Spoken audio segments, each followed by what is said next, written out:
안녕하세요. 오늘 다룰 논문은 Effective Approaches to Attention-Based Neural Machine Translation, 롱, 팜, 마닝이 2015년 EMNLP에 발표한 논문입니다.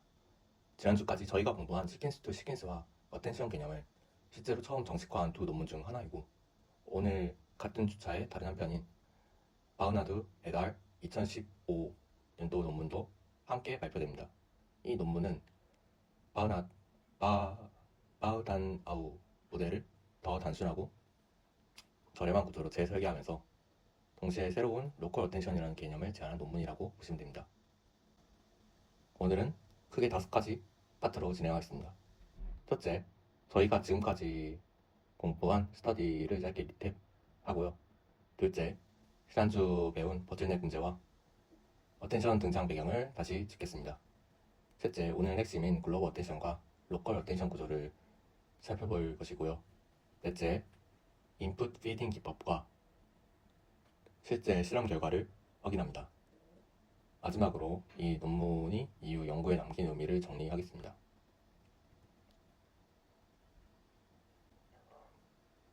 저희는 1주차인 워드 투 벡터, 글로브로 단어를 벡터로 표현하는 법을 배웠었고, 2주차인 역전파하고 신경망 기초 등을 배웠죠. 3주차에는 어레는 LSTM으로 공부를 했었고요. 저희 시퀀스 투 시퀀스와 신경망 기계 번역도 공부를 했습니다.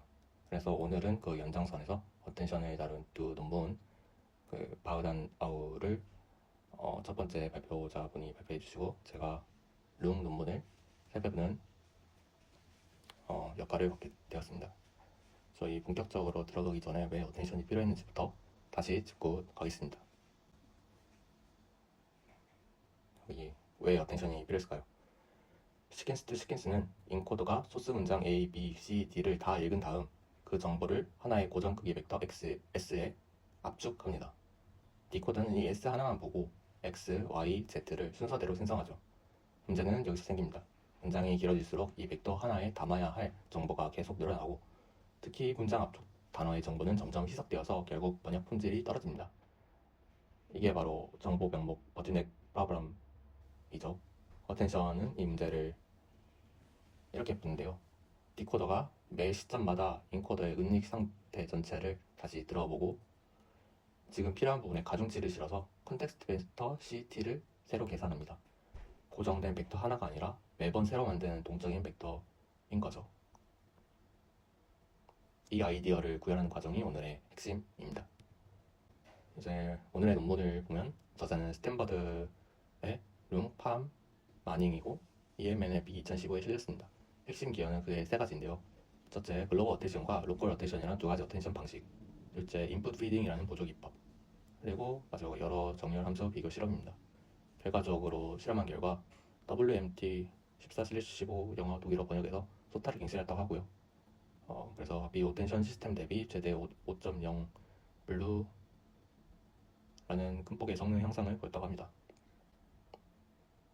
이 논문은 특히 3가지를 새롭게 제안하는데요. 첫째, 글로벌 어텐션입니다. 바흐나드 2015년 논문과 방향은 같지만 바흐다나우 2015년 논문과 방향은 같지만 구조를 훨씬 단순화했습니다. 인코더, 디코더 모두 스태킹 LSTM의 추산층만 사용하고 계산 경로도 훨씬 짧습니다. 그래서 훨씬 가볍고 빠르고요. 둘째, 로컬 어텐션은 이 논문에서 처음으로 제안하는 개념입니다. 기존의 이미지 캡셔닝에서 쓰이던 하드 소프트 어텐션의 절충안이라고 합니다. 뒤에서 자세히 다루겠습니다. 셋째, 인풋 피딩 두 방식 모두에 적용 가능한 보조 장치로 이전 어텐션 결과를 다음 입력에 연결해주는 기법입니다. 한 문장으로 요약하자면 이 룽 에달 논문은 바흐다나우보다 더 단순하고 더 저렴한 버전의 어텐션을 제안한다고 볼 수 있습니다. 이제 수식으로 기본기를 복습하겠습니다. LMT는 조건부 확률 PY 기분 X를 로그 PY 기분 X는 시그마 로그 PY J 기분 이전 타깃 단어들과 소스 S로 분해하고, 디코더의 은닉 상태 HJ는 이전 은닉 상태와 소스 S를 입력으로 받는 함수 F로 계산되며, 최종적으로 출력은 G 오브 HJ의 소프트맥스를 취해 나옵니다. 여기서 중요한 건 S를 어떻게 쓰냐입니다. 초기 시퀀스 모델은 S를 디코더 초기화에 딱 한 번만 썼는데요. 반면 바그다나우나 오늘 논문은 S를 인코더 은닉 상태의 집합으로 오고 번역 과정 내내 계속 참자입니다. 이게 바로 어텐션 메커니즘입니다. 이제 어떤 계산 흐름을 거치는지 살펴보겠습니다. 글로벌이든 로컬이든 어텐션 이후의 계산 흐름은 동일합니다. 소스 은닉 상태들과 현재 타켓 은닉 상태 HT를 비교해서 스코어를 계산하고요. 이걸 소프트 베이스에 통과시켜서 가중치 벡터 AT를 얻습니다. 이 가중치로 소스 은닉 상태들을 가중 평균하면은 컨텍스트 벡터 CT가 나오고 이걸 HT와 컨케단도 이제 여기서는 컨케를 했고요. 탄을 씌우는 게 HT 어텐션 히든 스테이트입니다. 마지막으로 이걸 소프트 믹스에 통과시키면은 다음 단어의 확률 분포가 나온다고 하네요. 두 모델의 유일한 차이는 이제 CT를 어떻게 만드냐에 해당됩니다. 글로브는 소스 전체를 보고 로컬은 작은 이제 부분 안에 소스만 봅니다. 먼저 글로벌 어텐션부터 자세히 살펴보겠습니다. 글로벌 어텐션은 이름 그대로 인코더의 모든 은닉 상태를 다 고려합니다. 소스 은닉 상태 H1부터 H6까지 전부와 현재 타깃 상태 HT를 비교해서 가변 길이의 정렬 벡터 AT를 만들고 이를 가중치로 CT로 계산합니다. 이제 여기 보시면 소프트맥스 안에 스코어 점수가 들어가고요. 그리고 이 논문은 인코더, 디코더 모두 스태킹 LSTM의 최상위 증가를 사용합니다. 다만 단점이 하나 있는데 소스가 길어지면 매번 전체를 다 훑어야 해서 비용이 커지는 단점이 있네요. 그리고 이 논문은 스코어 함수를 4가지로 비교하는데요. 아까 말했던 컨캣도 있고요. 여기 위에부터 보면은 낮은 HT와 HS를 그냥 해석하는 단순한 방식이고 제너럴은 학습 가능한 행렬 WA를 하나 끼워 넣은 버전입니다. 컨캣은 바그다나우가 사용한 방식으로 HT와 HS를 이어붙인 다음 탄을 씌우고 이제 벡터 VA로 내적합니다. 마지막 로케이션은 이제 초기 시대로 HT만 보고 계산해서 사실상 소스 내용은 무시하는 방식입니다. 이제 실험 결과를 보시면 글로벌에는 이제 탓, 그 다음에 로컬에는 제너럴이 가장 우수했고 컨캣은 상대적으로 저조했네요. 이제 이 글로벌 어텐션 모델이 바그다나우 모델과 구체적으로 뭐가 다른지 정리해 보겠습니다. 이제 3가지가 나오는데요. 사용하는 첫 번째로 이제 사용하는 은닉 상태가 다릅니다. 바그다나우는 양방향 인코더에 포워드 백워드를 이어붙이고 이제 단방향 스태킹 디코더를 쓴다고 하는데요. 이 논문은 반면에 인코더, 디코더 모두 스태킹 LSTM의 최상층만 사용합니다. 둘째는 계산 경로입니다. 바그다나우는 이제 H의 T-1 타임에서 H, CT, HT 순서로 가면서 딥 아웃과 맥스 아웃까지 거쳐야 하는데 반면에 이 논문은 HT, AT, CT, T로 이제 단순한 컨캣 탄 하나로 끝납니다. 셋째는 정렬 함수입니다. 바그다나우는 컨캣 한 가지만 실험했지만 이 논문은 다 제너럴 컨텍 시작이요. 셋째는 이제 정렬 함수입니다. 바그다나우는 컨캣 한 가지만 실험했지만 이 논문은 다 제너럴 컨캣 3가지를 비교했습니다. 저자들 표현을 빌리면 이제 심플리파이와 제너럴라이저인데 구조는 더 가볍지만 이제 뒤에 나올 결과는 오히려 더 좋습니다. 이제 이 논문의 또 다른 내용인 로컬 어텐션으로 넘어가겠습니다. 글로벌 어텐션은 매 타깃 단어마다 소스 전체를 훑어야 한다는 단점인데요. 문장이나 문단이 길어지면 비용이 급증하고 비실용적입니다. 여기 논문은 이미지 캡셔닝 분야에 이제 스웨다 2015년에서 이제 아이디어를 빌려온데요. 소프트 어텐션은 이미지 전 영역에 부드럽게 가중치를 주는 방식으로 글로벌 어텐션과 사실상 같은 개념이고요. 미분 가능하지만 계산 비용은 큽니다. 하드 어텐션은 반대로 한 배치만 선택하는데요. 미분이 불가능해서 강화 학습이나 분산 감소 같은 복잡한 기법이 필요합니다. 이 논문이 제안하는 로컬 어텐션은 그 절충안이고요. 이제 작은 윈도우만 부분적으로 보되 그 창은 이제 미분 가능하게 하고 계산 비용도 낮으며 학습도 쉽습니다. 이 창을 어떻게 정하는지 방법을 살펴보겠습니다. 이제 로컬 어텐션에는 2가지 변형이 있습니다. 로컬 M, 모노토닉 방식은 간단합니다. 소스와 타깃 문장이 대략 순서대로 정렬되어 있다고 가정하고 PT는 T로 그냥 위치를 그대로 씁니다. 로컬 B, 프리딕티브 방식은 좀 더 정교하다고 하네요. PT를 신경망으로 직접 예측하는데 이제 s.sigmoid vb tan wp hd 식으로 계산하고요. 그리고 PT 주변에 가우시안 분포를 씌워서 PT에 가까운 위치일수록 더 큰 가중치를 준다고 하네요.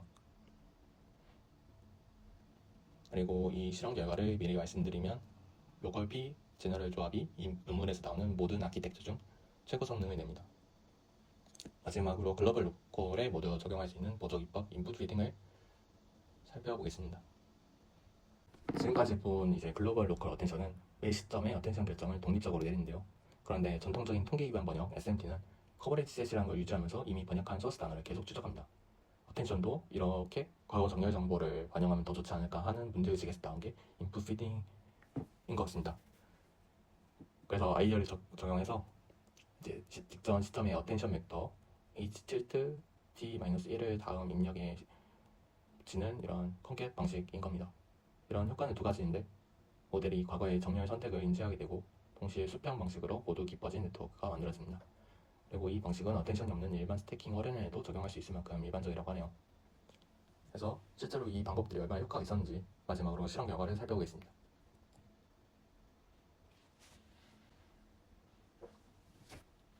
여기 설정을 한번 보시면요. WMT14 학습 데이터를 450만 문장상을 사용했고 영어 이제 간단히 설정을 짓고 넘어가겠습니다. 여기 실험 설정에서는 WMT14 학습 데이터를 450만 문장상을 사용했고 영어는 1억 1000만 그 다음에 독일어는 1억 1000만 정도 되는 단어 규모이라고 하네요. 어휘는 상위 5만 단어로 제한하고 나머지는 토큰으로 처리했다고 합니다. 모델은 4레이어 스태킹 LSTM으로 증당 1000개 셀에 1000차원 인베딩을 사용했고요. 학습은 플레인 SGD로 러닝 레이트 1에서 시작해서 5웹북 후 매 폭마다 절반씩 줄였습니다. 드롭아웃 0.1을 적용했고 로컬 어텐션의 창 크기는 10으로 실험적으로 정했다고 합니다. 이제 영어 독일어 WMT14 결과인데요. 베이스 모델은 11.3 블루 점수에서 시작하고요. 여기에 소스 문장 순서를 뒤집는 리버스를 적용하면 12.6 드롭아웃을 더하면 14.0이 됩니다. 여기까지가 어텐션이 없는 순수 베이스라인 점수이고요. 여기에 글로벌 어텐션을 추가하면 16.8로 뛰고 인풋 피딩 더하면 18.1 그리고 로컬 B 어텐션 적용하면 19.0까지 올라가네요. 이제 여기에 마지막으로 모델들을 다 앙상블 하면은 23.0에 도달을 하고요.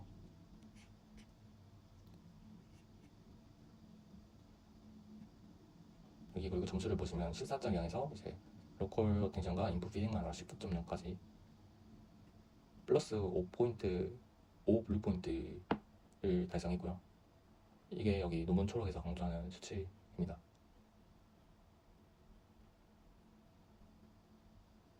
이제 WMT15에서는 그러면 어떤 결과가 나왔는지 보겠습니다. 이제 영어 독일어 WMT15에서는 15.9 블루를 기록하며 새로운 소타가 당시되고요. 당시 기존 최고 기록이 NMT의 5g 언어 모델 방식을 결합한 14.9였다고 합니다. 이걸 1점 앞선 거고요. 이제 WMT14보다 학습 데이터가 적었는데도 유스 테스트 2015에서 이 정도 일반화 성능을 보였다는 게 인상적이라고 나오네요. 다시 하겠습니다. 여기 영어에서 독일어로 WMT15에서는 25.9 블루를 기록하면서 새로운 소타를 세웠고요. 당시 최고 기록이 NMT의 5g 언어 모델 재순위화를 결합한 24.9였다고 하는데 이걸 1점 앞섰다고 합니다.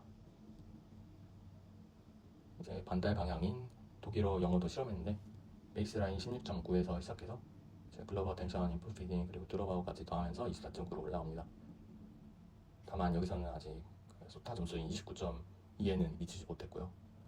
그래도 어텐션 기법만으로 7, 8점 정도 끌어올렸죠. 그 다음에 A열을 살펴보겠습니다. 이 지표는 낮을수록 좋은 지표이고요. 글로벌 로케이션이 이제 0.39로 가상했고 로컬 M 제너럴과 앙상블이 0.34, 로컬 B 제너럴이 0.39 그리고 전통적인 정렬 도구인 그리고 전통적인 이제 단어 정렬 통계 도구인 벌클리 알라이너가 0.3를 보입니다. 여기서 두 가지를 볼 수 있는데요.